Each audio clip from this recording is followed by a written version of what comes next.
Hi everyone, this is your host, with last week's PV Agri meeting roundup. Last Friday we gathered again with Bishop Paul Verryn and our wonderful network, Cape Town, Gauteng, Plet and beyond. It was one of those warm, encouraging calls that always leaves you feeling hopeful about what we're building together. We started with the usual smiles and a bit of fun. Bishop Paul was arriving in Pietermaritzburg and teased Bonginkosi about his location, classic Bishop humor. Bonginkosi gave it right back with a big grin. Light-hearted moments like that remind us we're not just colleagues, we're family on a mission. John kicked off the updates from Cape Town. The market garden is being revitalized ahead of the winter rains. Teams are clearing weeds and rebuilding beds, so everything is ready when the water comes.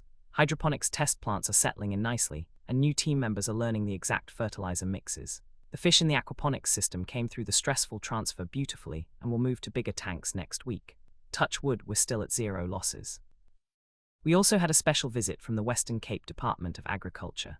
The extension officer who first saw the site back in 2022 came for a tour and was amazed at the progress.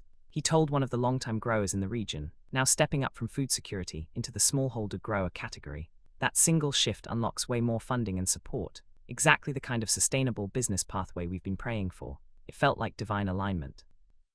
Bonginkosi reported from Reverend Walter Gikabash Methodist Development Center in Pietermaritzburg. Spinach is ready for harvest, cabbage is thriving, and the volunteer mothers are back after the Easter conventions, pulling weeds with full energy. They just need the greenhouse reinforced before winter to keep the monkeys out, so if you're handy with tools, we'd love your help. Scott shared a lovely live video of his demonstration site. He's renovating a modified aquaponics design, tall PVC planters with sand media, a closed-loop aquaponics system, and even a beautiful waterfall for meditation. It's low water, low power, and highly productive, the perfect reproducible model for other communities. On the Gauteng side, Mbatha explained the challenge of securing a Department of Agriculture Extension officer. The bureaucracy is real, they get sent from pillar to post. John promised to use his Western Cape connection to find a direct line to a Gauteng manager. We'll get there. Archbishop Ngezi sent a powerful note. He wants us to organize a seminar on how churches can release land for agriculture and encourage communities to grow food. Thoko immediately said she's fully behind it. Bishop Paul asked us all to start imagining what a hybrid online and in-person event could look like, inviting ministers from around the country. This could be game-changing.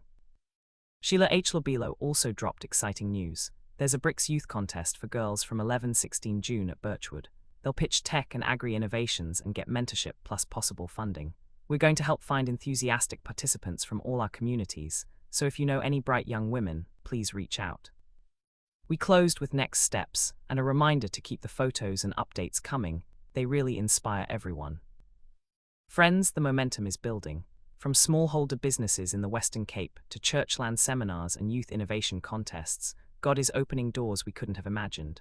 Thank you for every seed you plant, every prayer you offer, and every photo you send.